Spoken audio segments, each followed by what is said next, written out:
Reid. I've had the great pleasure of knowing Ray for a long time. Head coach at Southern Connecticut State, head soccer coach, Southern Connecticut State, where he won 3 championships with very good friends of mine that I used to play with in my youth. He went on to UConn to win another national championship. Very successful career in soccer. Continues to do it at the Hartford Athletic, which is here in Connecticut, which is the USL League, the United Soccer League. And a great discussion on the state of soccer in the United States today and where it's going and where it should be. I have a sensitive spot for soccer or football, of course. I watch it all the time. I used to coach my girls. I used to play, but I want soccer to be a focus of the podcast because I enjoy it so much, and perhaps my heart is still a soccer ball. But Reid, great insight on where we are, on of course the World Cup coming up in Qatar in November. Great insight on Major League Soccer, and we talk about Europe and. Of course, I'm a City fan, and some of the things that are happening there. But really great discussion with Reid. I know you're going to enjoy it. Thanks for listening. Hi, I'm Joey Pinz. People ask me, how did I lose 130 pounds? The quick answer is always discipline. I started my business, wasn't paying attention to my health, was eating too much, drinking too much sweets. My daughter was born. The next thing I know, I'm pre-diabetic, I have hypertension. I knew something had to change. Discipline. I, like many of you, have faced many challenges in your career, in your family, in your life, in your faith. How did you attack them? How did you approach them? How did you solve them, hopefully? It all had to have some degree of discipline. I'm also asked, how did you found and start a tech business? And it lasted over 25 years. Discipline. I was committed to it, enjoyed technology, didn't enjoy some aspects of it, but knew it was necessary. Discipline. Our podcast mission: how do we use discipline to better ourselves and society? Join me, please, as I talk to interesting people and discuss how they use discipline in their family and their passion and their careers and how it helped them. Our podcast vision: growth through learning from others. Joey Pinz Discipline Conversations. It'll be light and serious. Join us, please. Thank you for consideration. Reid, thank you so much for taking the time today. I really appreciate it. How is the state of soccer in the United States right now? Yeah, I think it's at an all-time high. Hmm. 30 teams in the MLS. I think 34 in the USL, which is the second league. Women's League, NWSL, and now they're starting the USL. They're starting a pro league. The national team, the men's team, is qualified for Qatar, which will be interesting because the World Cup is going to start November 18th because it's so hot in Qatar they cannot have it in the summer. So it's going November 21st to December 18th. The women have just qualified for the Olympics, and will qualify for the World Cup. So I think the state of soccer is probably at an all-time high. We have probably 20 players from our national teams playing for Champions League clubs, which basically means they're in Europe playing for the best clubs in the world, Right. which we've never had before. And they're making big money, and they're in major competitions. And really, they're like 17 to like 25 years of age. I think what's going to be exciting is in 2026, we're going to host the World Cup with Canada and Mexico. We get like 65% of the games. If there's 70 games, we get like 35, 40. They get 10 each. But they're going to have 48 teams. We're guaranteed to be in it. The young guys that are on our team now will have the Qatar under their belt. And I think it's going to be an exciting time. So I think it's a great time to be a fan in America. It really is. And you see the attendance of MLS is way up too. Yeah, you know what, Joe? I went 2014? No, 2010 or 14. I was going into a leadership seminar at the Bloomberg building in Manhattan, and my sports performance coach, UConn, got me. We were going together. So we could take a train, and we met in New Haven, and it was the first game of the World Cup the USA played Ghana. It might have been 2010 or 14, but we stopped at the Trinity Bar on State Street, and we went in, and we were going to watch the match and then take the train to the city. This place was packed.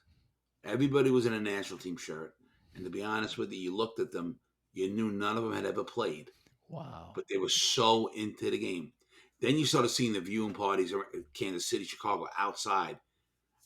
So, yeah, the Cup is going to be exciting. What's going to be interesting, though, right? They're going to go head-to-head with, major college football early December. College basketball started. But I think you're going to see the soccer diehards. I mean, Fox is doing 40-something games live. Wow. Yeah. So it's going to be an interesting time in America for sure with soccer. Look, I have always said this. You're not going to get basketball, college or NBA. You're not going to get football, college or NFL. I don't know if you catch baseball, but I think we can compete with hockey. I think we can be the fourth sport, and I think it's more and more happening. So we'll see. It's an exciting time. I believe that U.S. plays England like the day after Thanksgiving. They play Wales on the Monday before Thanksgiving. Wow. England on Black Friday. Iran on Tuesday. Wow. And they probably need at least 4 points to get to the second round. England will be a tall task, but yeah, it's going to be very interesting. And the games are like 2:00 here. I guess it's 7 or 8 hours with Qatar. It looks like most of our games will be 11 a.m. with 2:00. But yeah, they play England Black Friday, which will be a huge game. Yeah. So 4 points. So we need at least a win and a tie. We got to get Wales on the first one, because the Iran game sounds easy. It's not easy. There's a lot of bad blood with the countries, and that if Iran could be fighting for that game to advance themselves, assuming England wins the group. So we have to get at least 4 points. But the English game, they're very good, but it will not be easy for them. I don't think. I don't think it's going to be an easy game. And look, England Wales has got to be an emotional game for those two countries. It'll be like us playing Canada in the World Cup. So, yeah, it's going to be interesting. I'm excited. Speaking about Wales, we saw Bale go to Los Angeles FC, the MLS. It's huge. Yeah, I think he's getting near the end. He was with Real Madrid. Maybe didn't play quite as much as he wanted, but they're loaded, best players in the world. Yeah. It's a great injection for the league. LAFC has got a really good attacking team, and they added him. And I think it's Ciccolini. And I don't know where these guys are going to play. I mean, they're good players, but LAFC is good, so it's going to be very interesting. Very interesting, but it's good for the league, good for the brand for sure. And we also see, if I got this correct, doesn't Apple TV own all MLS games next season? This is in your wheelhouse better than mine. Yeah. I think it's a couple years out. Okay. But I think they're going to have all the games on TV on Apple or for ESPN. So obviously the younger people that are more tech savvy and stuff, but I believe it's 10 years. Is it $250 million a year maybe? But I think the league's got to broadcast it. It's good, but I think it sounds better than it is. Now you tell me, because you live in this world more, why would they go on Apple and not ESPN? I mean, strictly because of the money, or is there more of a reach to the younger people and that type of stuff? To me, it seems like a money grab. I mean, Apple already has, it's got Ted Lasso, it's got some, I don't know if you've ever seen that, but I mean, it's got some attraction. It doesn't have any sports as far as I know. They got a thing with MLB where they do like a game a week. That's right. Watch the Mets when they're on. That's right. Terrible broadcast. It's a terrible play-by-play. I mean, it's, as good as they are, they're not very good in the sport department. Right. But I think it's a money grab too. But I also think, the young people, not my era, are very adept with the Apple stuff and all that. And even my daughter's married. He works for ESPN, so they have some ESPN, but they'd rather watch Apple and Yahoo and all this. Like when I tell them what I pay for cable, they cringe. You know what I mean? So maybe it's going to be interesting. Will they get a great viewership, do you think, on Apple? I mean, soccer. Will it attract people? I mean, the diehards. I have friends in Seattle. I mean, that matchup, Seattle and Portland have this rivalry. It's maybe the biggest in MLS. So they'll follow their team anywhere. So I wonder what's going to happen. Will they get new subscribers? We just saw today announced Netflix lost 1 million subscribers.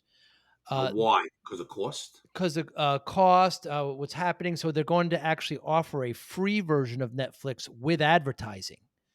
Microsoft actually won the bid for that. So yeah, where streaming is going with sports is going to be really interesting. We see it in the live tournament, right? What's happening with golf now? You can Yeah. only watch those tournaments on YouTube.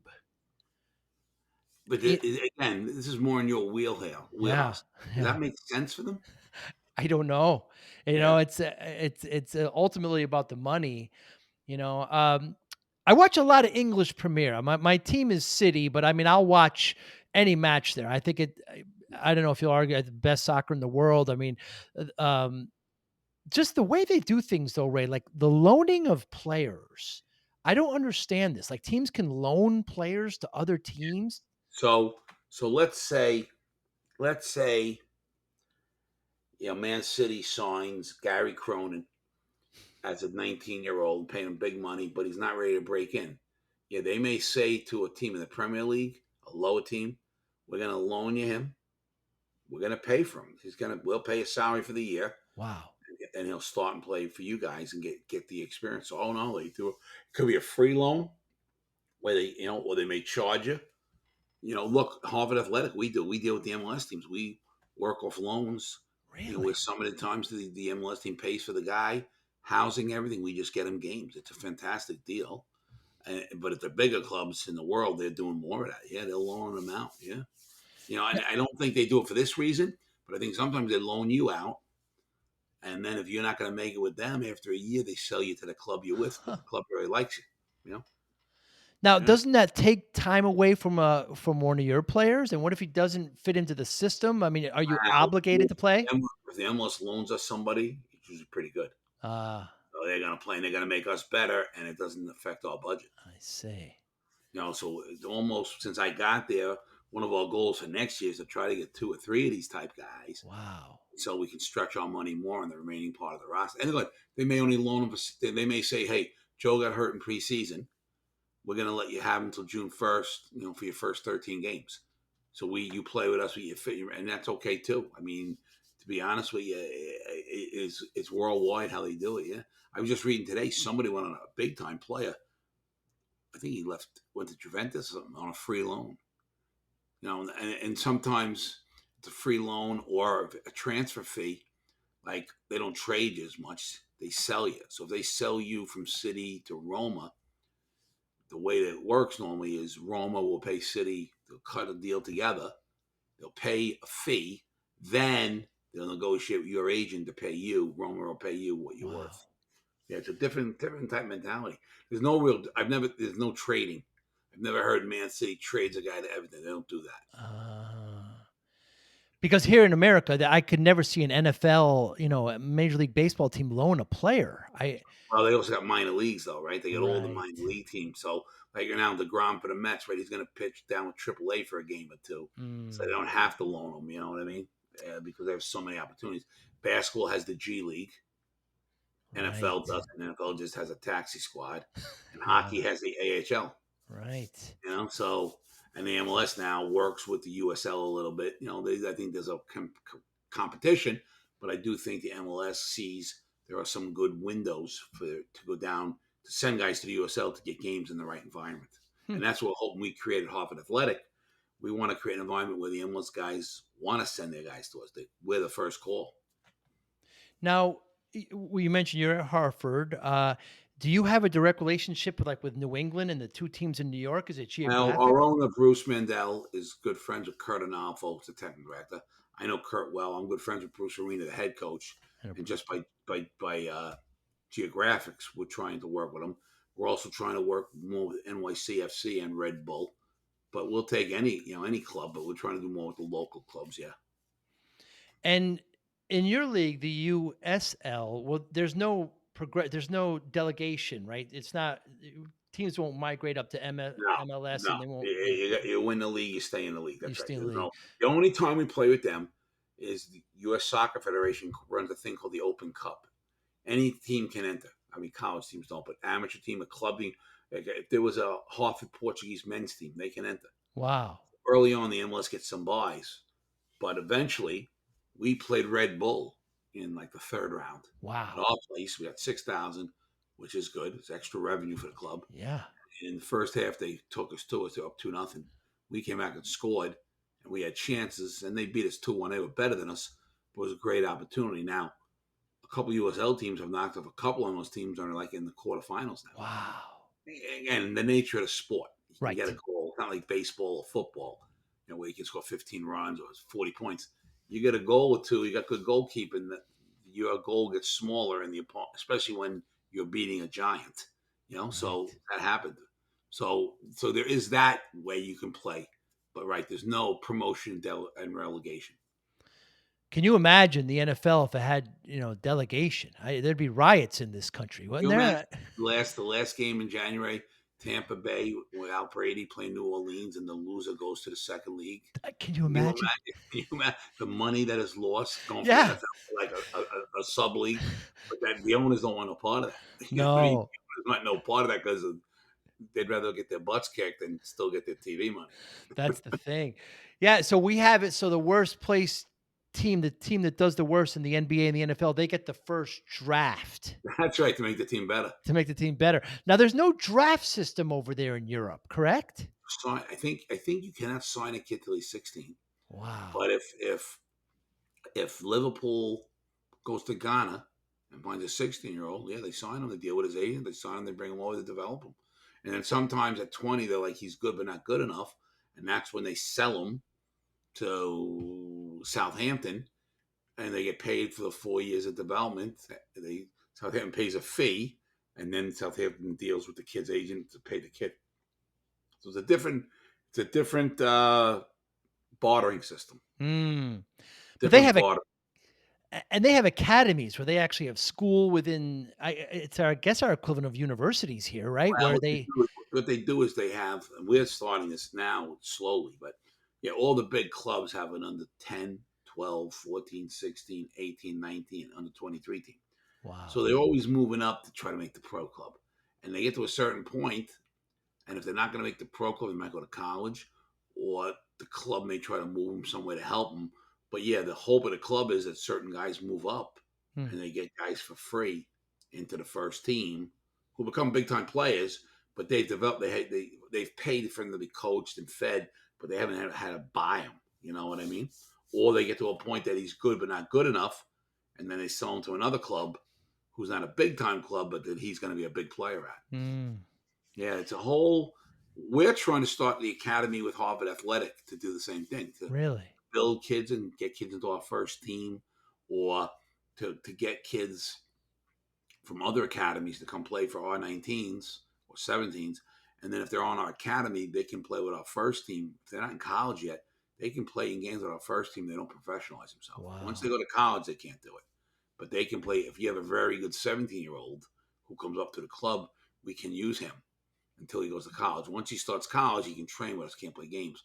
But he can play in pro games and not professionalize himself 16 before he starts college. That changed. Used to be if you played in a pro game before college, you were screwed. Now they give you until you're supposed to know the rules when you're a freshman. Kind of saying we don't hold you accountable until then. What do you look for when you're recruiting, Ray? What do you look for in a player? How can you tell if one of these kids? Right now, or you college? Let's say just a young player in college. Yeah, we would look for both Southern Connecticut and UConn. Yeah. Athletic ability, technical ability, good with the ball, a good brain, understands the game, a guy that can fit in the locker room. That's a good person. Mm, You're not always going to get good. Well, everybody's a good person, but you try to eliminate knuckleheads. Try not to bring them into the locker room. How does he handle criticism? How does he fit in on a team? Is he diverse? When I say diverse, can he play multiple positions? mm. Athletic ability to me is a big thing. A lot of those things that are hard to determine. I mean, you've had incredible players at Southern Connecticut and at UConn, and I know a lot came internationally. And how do you watch a lot of tape? I mean, Oh, how can you tell these when things? I was younger, I would go watch the guys play, and as I got older and I got at UConn and there was more to do, my assistants would go to Africa, England, California, Florida, Chicago, the Wow. Caribbean, Canada. Go to some events where it was a showcase, or just go to see a kid quietly when no one knew about him. And now the clubs in Europe, France, friends of ours have businesses now where they go to the federation and kids that are not going to get signed at 17, 18, they bring them into like a big combine. They bring all the coaches over. So these kids have an opportunity, smart ones, to go to college. Wow. So you got a lot of coaches there, unfortunately, but you got a lot of players. Wow. And I mean, has there been a player that you were completely wrong about? And like why were you wrong about them, if that's the case? Oh, we missed plenty of players, and frankly, we brought guys in that we thought would just fill out the roster and wind Yeah. up starting. I'll give you one right now. Brought a kid in from Jersey about 6, 7 years ago, Jake Nowinski. Brought him in, he came to my camp. We thought he'd be a good guy in the program. Blah blah blah. 2 weeks in the preseason, he was fighting to start. He wound up starting. Started every game for 4 years. Was our captain. Got drafted number 7 by Vancouver. He's been in the MLS now for 5 years. Wow. Just a great overachiever, works hard, positive kid. And we thought he would just sit the bench. Robert Brickley, Oakwood kid, went to Loomis Chafee. His father was a captain for Coach Maroney. We thought he was a little bit slow. He struggled. He wound up redshirt in his first year, didn't play much his second year, started the next 3 years and was the captain. Got to a couple Final Eights. So we were wrong on that too. And then we were wrong on guys we brought in sometimes that don't develop, they don't fit in, and we have to move them on. So yeah, but it's like Major League Baseball, right? They draft. The last 3 nights they've had 30 rounds of 32 teams each, so 1,000 kids. And at the end of the day, out of those 1,000, maybe 100 make it? I'm just guessing. So it's a bit of a crapshoot. You try to look at the NFL. I mean, I just listened today. Guys are killing Daniel Jones, the Giant quarterback, killing this guy. And maybe he's not good enough, but people spent the number 6 pick. Somebody thought he was good enough, and it may not be. Okay, Michael Jordan went third in the draft, right? Obviously, Brady. That was Brady. Yeah. That was a little bit not Brady a mistake, but Jordan going third was wound up being a little bit of a mistake. I mean, so the recruiting, the watching, the scouting is not an exact science. You want to get it right a hell of a lot more. You want to get it wrong. Look at Harvard Athletic through Bruce Mendel, our owner's vision. We're going to hire a full-time scout, and we're going to pay a guy pretty good money, and he's going to find the players, and then the head coach and I are going to sign off on them. But we're going to have a guy that does this all the time. Has there been a situation where a player insisted on playing a position, but you thought it would be better in another? Oh, yeah, sure. Chris Bondi, the coach at UConn, wanted to play in the midfield. And it's his junior year. First year center back, biggest player of the year. Biggest rookie of the year, biggest player of the year. And, we started him in the midfield, and we dominated the game and lost to Wake Forest 2-1 opening night. I moved him back. I said, you'd be the national player of the year, which really a defender doesn't get much. Only 2, Alexi Laus and Chris Bondi. He was the national player of the year, won the national championship. But he wanted to play more of an attacking role. And look, if I had 2 of them, I would have played him in the attacking role and center back, but I didn't have 2 of them. But no, guys get a little stubborn, especially the better the player, the more stubborn they get. Really? They think they can do this or that. That's fascinating. And keepers are just different animals altogether. Yeah, different mentality. Andre Blake played for us. He's now with Philly Union. He's been the MLS keeper of the year twice. He's been in the league maybe 6, 7 years from Jamaica. Best goalkeeper we ever had. And we had Ricky Kozak from Wallingford. Yes. We had Bo Ashoni, who's the coach at Dartmouth now, big-time national goalkeeper of the year. Won the Missouri Athletic Club National Goalkeeper of the Year award. We had Ricky Kozak. We had... the young man you had at Southern, he was... He got in the air so much. Bo? Bo Ashoni. Played. Bo was a freshman when Gary was a senior, and Sean was a senior. Right. He played in the MLS. He was the national goalkeeper of the year at Southern, won a big award in St. Louis. Wow. Played in the MLS. He's been the head coach at East Tennessee. He's now the head coach at Dartmouth. He's had a great career. Was a great goalkeeper from Wappinger Falls, Poughkeepsie, New York. That's from New York. I remember him specifically, and he could jump through the roof. He would. It was unbelievable. I mean, his waist would be above people's heads. It would seem. It was absolutely incredible. Gary's senior year, 90. Yeah, we played Bridgeport, and back then you played if you overtime. It wasn't sudden death, so we scored in the first overtime. Winner goes to the Final Four.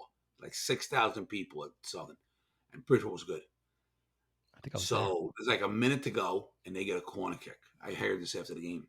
It's the goal to the right down by the rock quarry. Yes. And Bo was a freshman. He says to these guys, just cover the goal. The guy that hits the corner, he hits it like 12, 14 yards out. No Wow. one near the goal.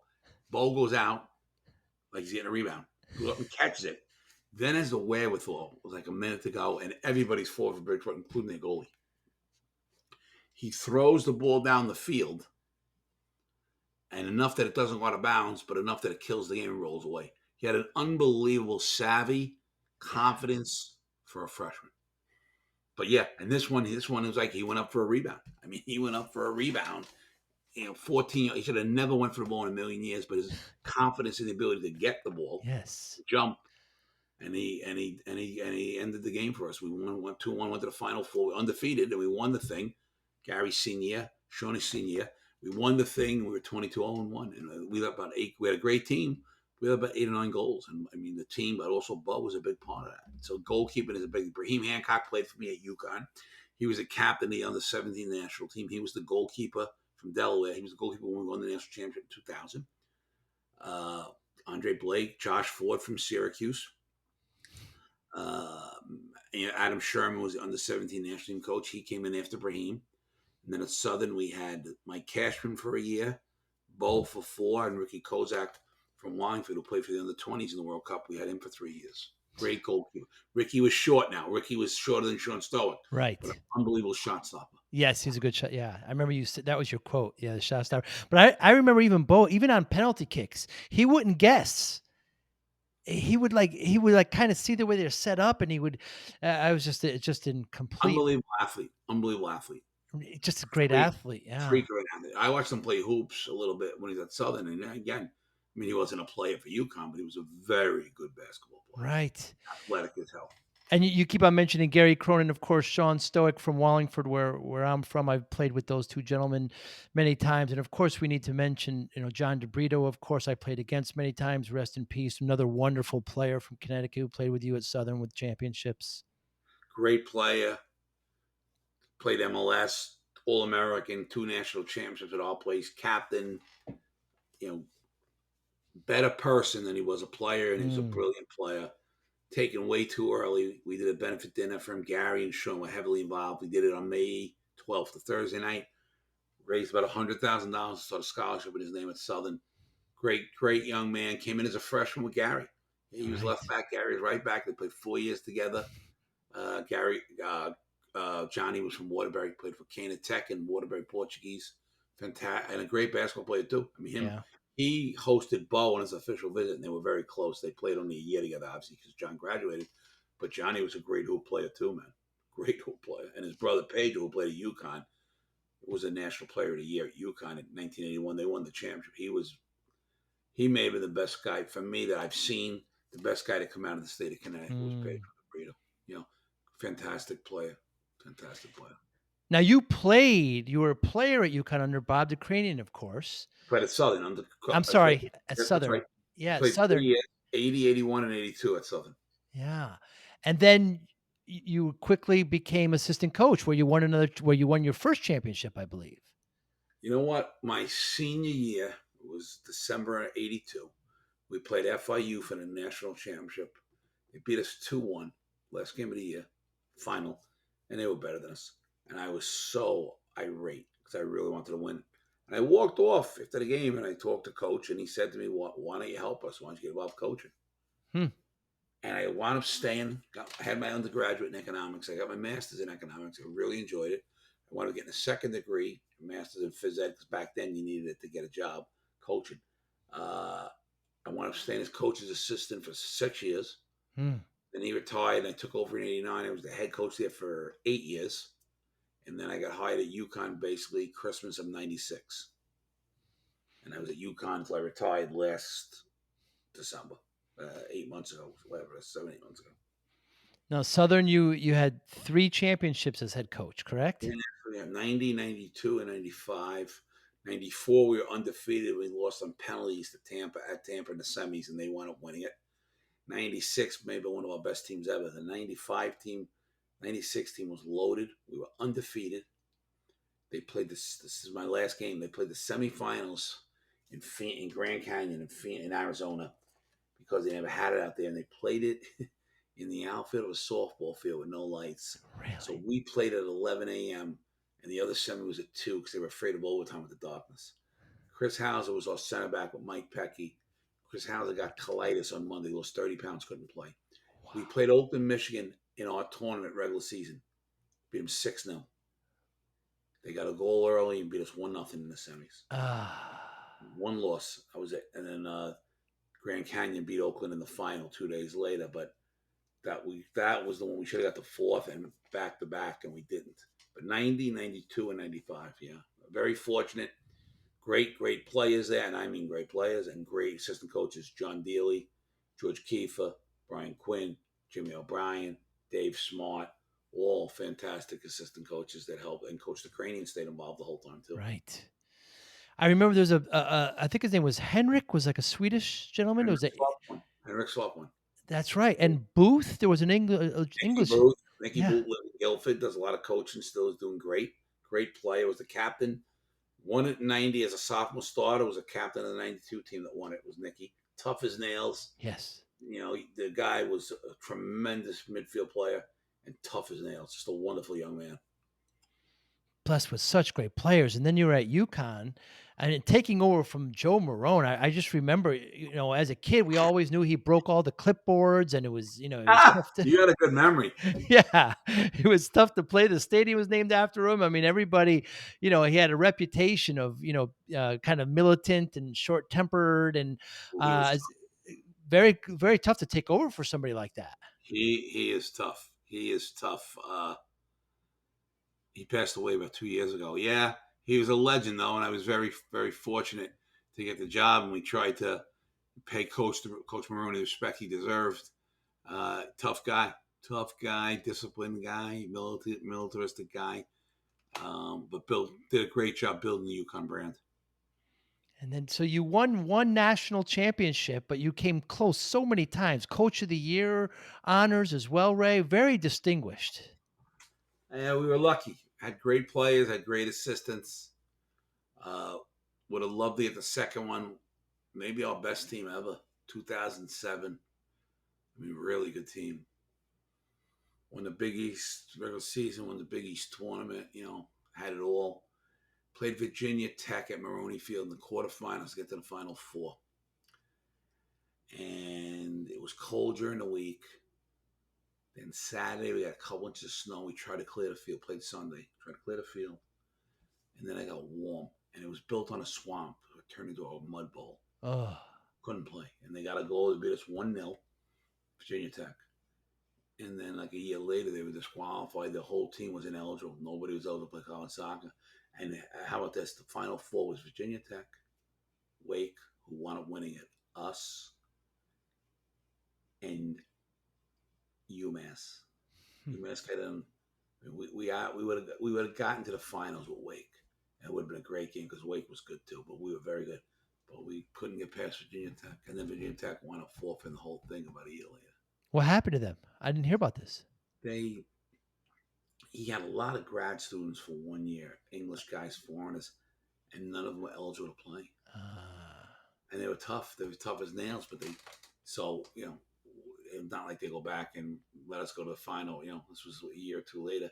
Virginia Tech had, I think it was Wake, Virginia Tech, Ohio State, and UMass. And the final wound up being Wake and Ohio State. So Virginia Tech lost in the semis. But I think it would have been us and Wake in the final. It would have been a great game. That team was good. We had one loss. We won the regular season, won the postseason Big East. We were up 2 or 3-0 against Notre Dame in the Big East final, like 13 minutes into the game, and Notre Dame was good. Yeah, it was a good group. That was the one that got away, and then 3 straight years, 11, 12, and 13. 11 we lost on penalties to go to the Final Four. 12 we were up at home against Charlotte. Like 3 minutes ago, they tied it up and won in overtime. And then 13,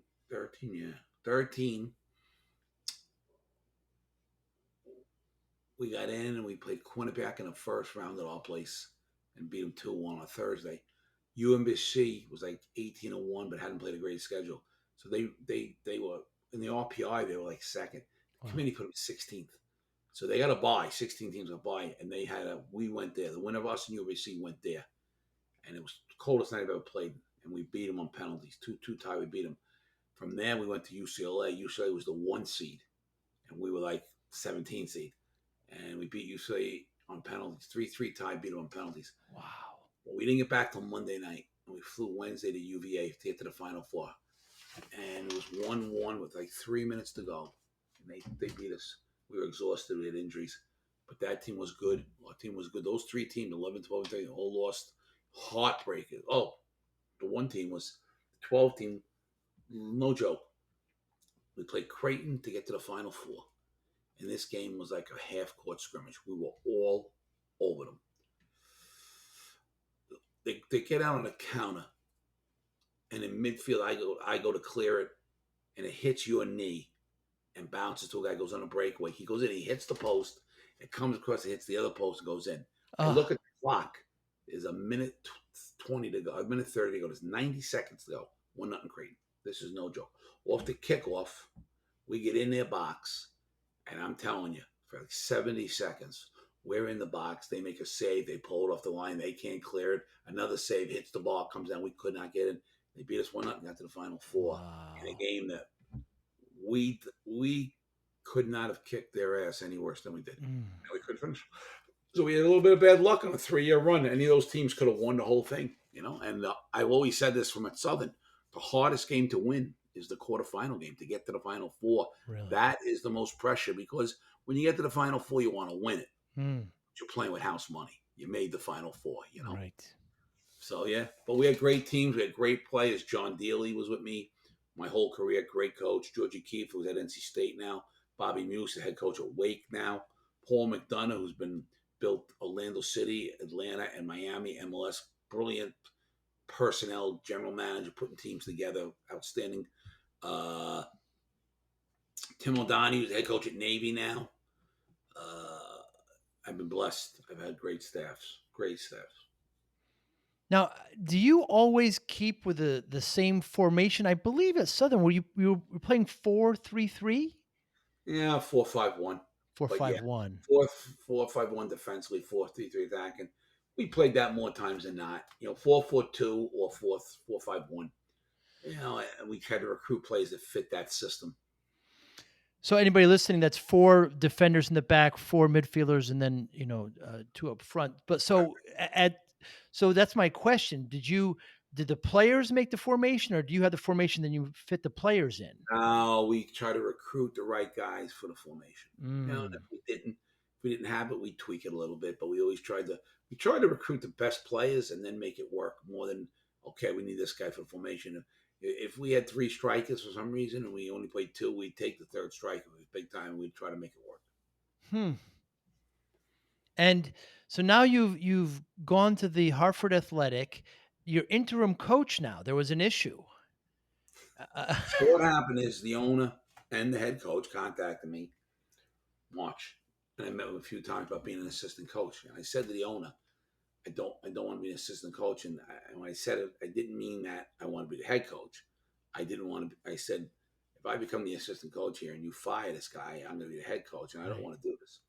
So I said no a couple of times. Then he came back as a technical director, which basically means you're the president of soccer. You oversee everything on the soccer side, and I answer to the owner. And we agreed. He hired this coach, so he'd make the decision on this coach. When this coach left, if I hired you, if I had to get rid of you, I would make that decision. But I didn't want to do it with this guy. So I was helping the guy, and he was great. And then all of a sudden, he says he's going home. I mean, he just quit in the middle of the season. Just quit. So I've had to take it over while we're searching for the right coach. So I've been around for a month now, and I would imagine hopefully we wrap it up in a couple of weeks, but then the guy doesn't come for a couple of weeks, so I bet you I do it another month. So, but you're a sports guy. What I want to do, and I've said this to people, is I want to kind of do for us at our level what Pat Riley did with the Miami Heat. I want to set the culture, hire the people, give the coach what he needs, help him be successful, help him win. That's what I want to do. So, Right now I'm coaching the team, but once we fill that spot, I'll go back to doing the other stuff. And how is it different coaching? I mean, these are professional players, right? So how is it different Yeah, coaching them and college players? you know what? You got a lot of good players, but it's not really different. You got the same problems. You got guys coming to see about playing time. You got guys that don't concentrate. You got guys that are good leaders. To be Hmm, honest with you, they're getting paid. But besides that, in some ways, they're not different than the guys I've had. And I had good really players. It's still about managing strong personalities. You got to be able to manage strong personalities. interesting. So they are getting paid, but I mean, at college, you can always. I mean, they're going to fall back on their education, but these men are doing it as their profession, Right. right? So, but you say as far as coaching the same. I mean, the practices, you're running them all the same, Yeah, we're going to hold these guys to an expectation. right? We're going to hold them to an expectation on what we want our club to be about, how we want the club to be, what we expect out of it. I told you before I follow Man City, and of course Pep Guardiola is the manager there, and he's got a certain way of working his system. And there's that, there's like these things like parking the bus, right? Liverpool used to do that and kind of hold with a lead, you kind of pull everybody back. I mean, are there certain techniques that you won't do or you do depending on certain scenarios? We try not to park the bus. We don't, but we don't do that. But we didn't do it in college either. No, the only way we're going to grow is to play the way we want to play and Mm, develop a culture and a foundation. So that's what we're doing right now. We're playing through all this, and we're evaluating which guys we're going to keep and which guys we're going to move on at the end of the season. And that's why it's important we get the head coach in here so he can see a little bit and give us his opinion. hmm. What do you love most about soccer, Ray? You know what? I started playing. My dad's from Scotland. I started playing when I was like 6. He taught me, and I was 1966. Soccer wasn't a very sexy sport in this country Mm, at that point. I've just always loved the game. I just loved the game. I loved it as a player. I played basketball. Played basketball and soccer. I mean, I played baseball on the side, but I played basketball and soccer competitively.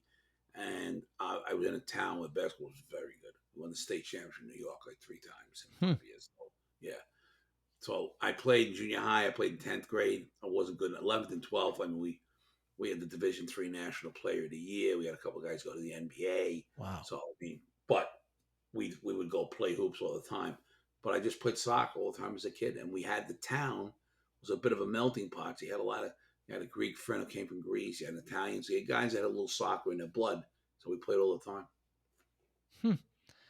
Yeah, and I want to get your opinion on just the whole kind of controversy that FIFA has and kind of sports washing, or Qatar is, like you said, hosting the World Cup, and they've, there's certain criticisms that that they have as a country and some of their policies just humanely, and why would they, should they be hosting, and is this sports washing happening where they're just hosting this huge event, and hopefully you'll forget some of that. I mean, what are your feelings on some of the sports Yeah, washing that's I happening? don't know enough about it, but obviously FIFA has probably sold out for the amount of money they're going to Mm, make, what they were paid for from Qatar. I would imagine, just like the LIV golf, right? I mean, I don't know enough about the stuff, but obviously they can't play it in the summer because it's so hot. right. Playing it in December, so there had to be a reason they gave it to Qatar. It's the first time the World Cup's not been played in the summer, and it's because of the weather, but they knew that when they gave it to Qatar. Yeah. It's extremely hot in the summer right now, Yeah, and it'd be going on right now. Qatar supposedly is the size of Connecticut. Right. They're going to host 32 teams and all their fans. That's not going to be easy. And some of the stadiums being built are going to be like taken down. I mean, it's not like it's an interesting thing. I'll be curious to watch this all on TV, how this thing unfolds. Yeah, they So just to answer your question, I yeah. don't have a strong enough opinion only because I don't follow it closely enough. But Mm. obviously, there was financial implications. Yeah, they're building these stadiums just for the World Cup, and I hear they're like these outdoor stadiums still with air conditioning. They kinda they're oil-rich country, so and, you hear about other things that they're not gonna serve any alcohol at any of the games. They're Yeah, but not they're trying to work around that now because, are like they? in the streets, you got all the fans. I mean, the Right. English fans. So you're right. They're trying to come to an agreement, but you're right. There's going to be a control on alcohol for sure. Yeah. What can the MLS do better? Look, I think Don Garber, the commissioner's done a great job. They got 30 teams. Expand. St. Louis is in next year. I think they're going to add one more. Might be Vegas. Uh, I think he's done a great job. He's built this thing. He's got a great. Nelson Rodriguez works with him. Todd Durbin. These are kind of his right hand guys. Aleko Eskandarian is heavily involved with the combine and the college scene. I think they're doing a great job, to be honest with you. The crowds are good. They're not 90,000, but you're not going to get 90,000 with Seattle. Seattle has that stadium sold out. The football stadium They sold do. out. So I mean, there are big crowds. Robert Kraft is now going to build a new stadium up in Boston. They're going to move him out of Gillette. Oh, is that right? Yeah, probably a 30, 25, 30,000 stadium, but it's going to be nice. I think it's going to be somewhere in the city of Boston. I tell you, if I understand correctly. So there's a lot of soccer specific stadiums all over the country. MLS has brought that in. Some of those stadiums are going to host World Cup matches.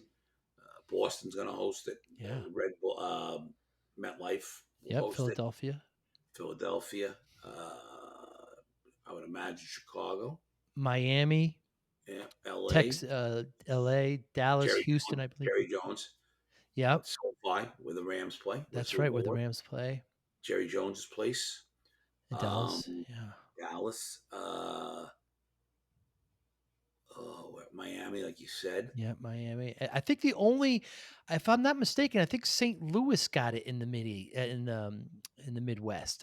I could be mistaken, but I think it was Seattle, San Francisco, Los Angeles, Yeah. but Denver didn't get it, which was kind of odd. But it's going to be real exciting. Now they have an economic system, Ray, with the teams where it can never fail, right? Isn't it? They can only have one franchise player, and the money has to kind of go back into all the Well, they teams. control. No, they're spending more money now, but they still, yeah, you can't be Jerry Jones. You can't just go out and spend. Right. What happened when I was a kid with the NHL with the Cosmos? The Cosmos paid Pele $1 million. This is Yeah. 1978. Beckenbauer $1 million. Beckenbauer. Yeah. Yeah, and I was going as a kid, and I'm like Me too. today, the weather today on a Sunday, Yeah. 100 degrees. It was 78,000 people, and Yes. the Jersey Shore was still there then, and so was Long Island and the Right. Cape. 78,000 people. But while the Cosmos got 78,000, the Tampa Bay Rowdies were getting 4,000. Right. So when the Cosmos was spending like a drunk sailor, so the MLS learned from this and figured out a way to control the spending a little bit to make it a little more equitable. Hmm. But now the spending is pretty good. I mean, now you've got room to spend, and some guys do and some don't. But like the Galaxy spends, Yes. LAFC, Gareth Bale, Ciccolini did not come in cheap. Chicharito plays for Javi Hernandez, plays for LA Right. Galaxy. He's not cheap. No. Uh, you look at some of the Toronto just signed a big time international guy, and they have a few others. And these guys are playing. The Martinez kid for Atlanta. The Martinez kid for Atlanta is playing for like $8 or $10 million, $8 or $10 million a year. So and he's not the only guy on the team. So they're not going crazy, but they've upped the spending where the haves can spend some serious cash now. Is there a hard cap? Do you know what the salary schedule is? They got to think with designated players, where you Right. can have X guys that you pay big money. Right. Then they have allocation money, which I don't quite understand, and they can trade. They can trade. I can go to you and say, I'll give you 2 players, and you say, okay, I'm going to give you $8 million of my allocation money. Huh. But still, I wouldn't say it's a cap like the NBA and NFL, but there is controlled because they don't want, Portland does a good job getting crowds, Hmm. but they don't have the money that the Galaxy and Red Bull have, so they don't want Right. Portland trying to compete with them. Toronto does a great job up there.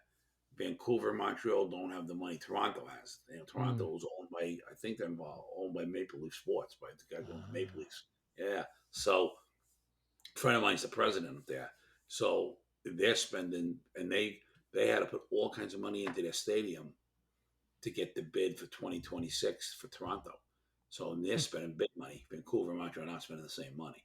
So there is a little bit of control, but you can put a good team together now. You can put a good team. Like when it first started, the low players were making 40 grand. Now the low guys are probably making 100, 150, 200. Oh, on a roster. wow. Yeah, yeah. The assistants were only making 40, 50 grand in the beginning. Now they're probably making the good ones are making 300,000, 400,000. Wow. So it's changing. It's look, the owners are Bob Kraft, Right. Phil Anschutz. Um, who's the guy that owns the Rams? Oh, He also owns a club in England. right. Kroenke, Kroenke, Cronky, Stan yeah. Kroenke. Yeah. He owns Red Bull. LAFC is owned by Will Farrell, Right. Norman Garcia Parra, all Right. these guys, Mia Hamm. Um, I don't know in Chicago. Uh, Dallas and Kansas City are owned by Lamar Hunt's family. So I you didn't got know some that. big pocketed guys still involved. You know. And then you still have the small kind of like, there's Columbus team, right? Yep. There's kind of the real small market. I don't, Right. but you have that in baseball as well with Pittsburgh and That's right. small Oh, teams. Pittsburgh. Yeah. But yes, you still have some small market teams, but Don Garber, the commission, has been very smart about how they've laid this thing out. They've done a great job, to be honest with you. Yeah, and I just learned recently how the English Premier, they don't have a, as far as I understand it, perhaps you can correct me, but they can only spend on players a percentage of the revenue the club derives. Do you know how the structure works there? I don't, you might be right. I don't know. I'm not sure, but that probably makes sense. Yeah. Hmm. Have you been over to any of those games? Yeah, not recently, but yeah, I've been over to Arsenal and stuff. We were Wow. there with teams. We took teams over. Arsenal. I've been at the FA Cup final years ago. Saw Liverpool play. I want to go back and spend some serious time there when I have time. But Me too. yeah, I've been there, but I haven't been there in a while. And then of course the women's game. I mean, the women's game is in I mean, they just keep winning and there's major stars that everybody, if I ask anybody, a passerby, name me some women players, you mentioned Mia Hamm, Rapino, these players will come right up. Alex Morgan Yeah, Morgan, of course. Yeah. And and all the uh young ones now. Rosemary, I think it's Rosemary Laval. Rose Lavelle Laval. is great. Yeah, Crystal yeah. Dunn from Long Island, the left back. That's right. Now, what's her name is a big time player. I don't know the first name, but she just signed a huge contract. Dennis Rodman's daughter, Oh, really? Charity Rodman. She's a Huh? big time player with the national team now. She's good and she's young. She's got his athletic ability, to be honest with Really? you. Yeah, she can play. I mean, she can play. They've got a bunch. I mean, they're good. They are loaded up. They're loaded up for the future. And U.S. soccer and the women have done a great job in developing their brand and developing players. And they replace. They have a feeder system where girls get old and they bring new ones in. Abby Wambach, who stepped down, Yeah. Well, like you said, fantastic group. The goalkeeper who won the World Cup is from Trumbull. is she? Allison. Oh, that's Allison right. Trumbull played for South Central. Played for South Wow. Central. Yeah, yeah. She's from Trumbull. Trumbull, Allison, Connecticut. Naher, something like that. Yeah. Right. Absolutely amazing. So on the podcast, Ray, we always kind of string along discipline. I lost a lot of weight. People ask me how I did it. I mean, I wonder how discipline plays a role in your life. Do you consider yourself a disciplined person? Very disciplined. Very, very disciplined. It's funny you say that. When I retired, I made a promise to myself. So since February, I've lost about 35 pounds. Good for you. I bike and I walk, and my goal is to lose another 30 by Christmas. I bike every morning. I leave my house now 4 a.m. I go walk at the water, Wow. 2 miles. Come back 5 a.m. Get on my bike, go 10 miles, Wow. shower, go to work, and I'm enjoying it. And I've lost probably 35 pounds since February 1st, and the goal is another 30 by Christmas. Hmm. Been smart at what I eat, and I'm trying to really religiously exercise. It's a simple formula, calories and exercise, right? Yeah. You know I what the mean, hard part is when I coached, you didn't have time, so I try to do one. Try to right. exercise or diet, and Right. really, you got to do them in pair. You Yeah. got to do them hand in hand. That's probably the way it works, right? Got to keep the body And it's moving. amazing. It's amazing how now, like when we fly out on a Saturday morning or Sunday, come back Sunday, and I can't work out, how cranky I get. Mm. I don't do it. Your How'd body you do it? rewards you. How'd you do it? Oh, same thing. I just worked out every day. The doctor told me I'm not going to see my daughter graduate. So that was, you kind of hit right. I was up to 340 pounds, Ray. I was Really? really, yeah. And now I'm 205. I was 46 Huh? inch waist. So I mean, I I kind of hit rock bottom, and then I just, just kind of keep with it, and I did a bunch of triathlons, and I stay with it. Now, I wonder, like, when you coach, even at this level, I mean, how does discipline, do you do you see your players? Do you have to enforce it? Do you have to discipline them? We have. I wouldn't say we. There's got to be rules, not Mm, rules, but guidelines and stuff. And when guys screw up, you got to whack them. And even in college, guys want discipline. Kids, right, players want discipline. right. And the more disciplined you are, the better your team is. That's I right. mean, you look at the Patriots, like Bill Belichick. He's a great coach. Tom Brady, blah blah blah. But you know what? For the last until 2 years ago, and I know Brady was a lot of it, but Brady didn't play defense. They don't beat themselves. Hmm, They don't make penalties. They don't make bonehead plays. And I'm talking right, Brady was on defense. So that guy has them extremely disciplined and to marginalize the errors. But it's about we do a lot of stuff with discipline. Look, I inherited this group. I didn't pick this group. right. Well, I'll pick the next group with the next coach, but I'm trying to whip them a little bit into shape and get them focused on what we're trying to do. Hmm. What motivates you, Ray Reid? I need projects. I didn't. I realized that when I left UConn and Mm, retired. I need project. I'm not ready to sit on a beach. I have a place in Florida, and I like going there, but I don't want to be there extended time. right. I love the game of soccer. It's given me everything. My parents and the game of soccer have given me everything in life, and I've been very blessed. And I've been fortunate to have great players and great coaches at Southern Connecticut, great players and coaches at UConn. And this Harvard letter thing might be my last chapter. I'm going to be there for a while, I hope, unless I get fired. I want to build this thing up and try to win a league and help the coach win the championship. I like challenges. I like the game. I like competition. I like to compete in everything I do. And I'm not afraid to work. I Mm, like to work. I like to keep busy. I need to keep busy. And my wife says to me, and she's good about it, but you're working harder now, and I need to be active. I'm not mm, these type. Look, on a weekend I get a break. I'll sit and watch TV and I'll whine for sure, but I can't do that for an extended period of time. hmm. Would you eventually, like, want like an administrative job at Major League Soccer, or like an office? Like, You know what? I think I want to do this job administratively. I've said this to a couple of people. If we hire one of these guys and he does a great job, and he got the job at Red Bull in New York City or the Revs and said, Ray, would you come along? You might think about it because it's local. If mm, the LA Galaxy called me tomorrow and said, Ray, we want to be technically, we'll pay you $1 million, I have no interest in moving that. You know what I mean? So wow, it's got to be I want to help Bruce and the Cafeterias and Scott Schooley build this club and win at this place. That's my goal. And I'm enjoying it. And, I'm enjoying, we got a lot. And look, I said this the other day to somebody. We may not make the playoffs. The season's going to end October 15th. World Cup's coming. It's going to be January 1. Preseason starts February 1. wow. So it is right around the corner. Once this thing ends, so we got to really start preparing for next year. And that's what I'm trying to do. Hmm. And how do you measure success? Just winning. Got to win. Got to win. Mm, You got to win. You hear them talk about Charles Barkley and Patrick Ewing, great players, all-time top 50s, but they don't have a championship. right. It's about championships, whether it's about winning your league in college or the pro, winning the national championship. It's about rings. It's about winning. That's how you measure yourself. And I want to get a ring from the USL. I want to help a coach win, and I want to get the state of Connecticut behind. And look, we get good crowds. I Yes, really want to get them behind us. I've been there. And I want to help with a coach and help ownership get us on the soccer side really in the right direction.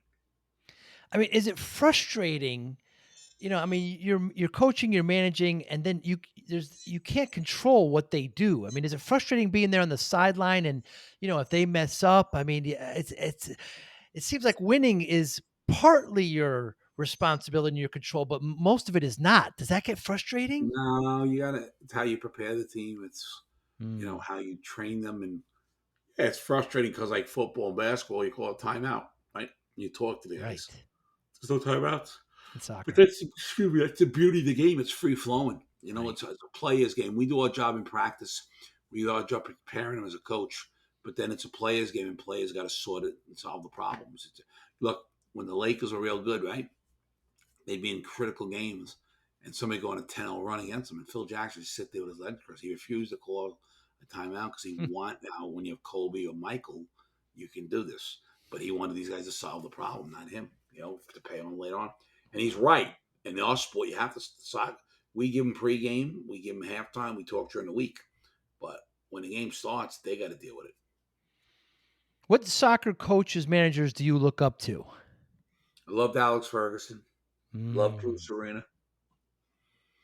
I think Bobby Bradley's done a great job. Yeah. Bob Gantz of the 90 World Cup qualifying with Ralph Perez. Fantastic job. Anson Dorrance, Jillian Ellis, Jurgen Klopp. I love watching Bayern Munich. Just because they had discipline and mentality. Yes.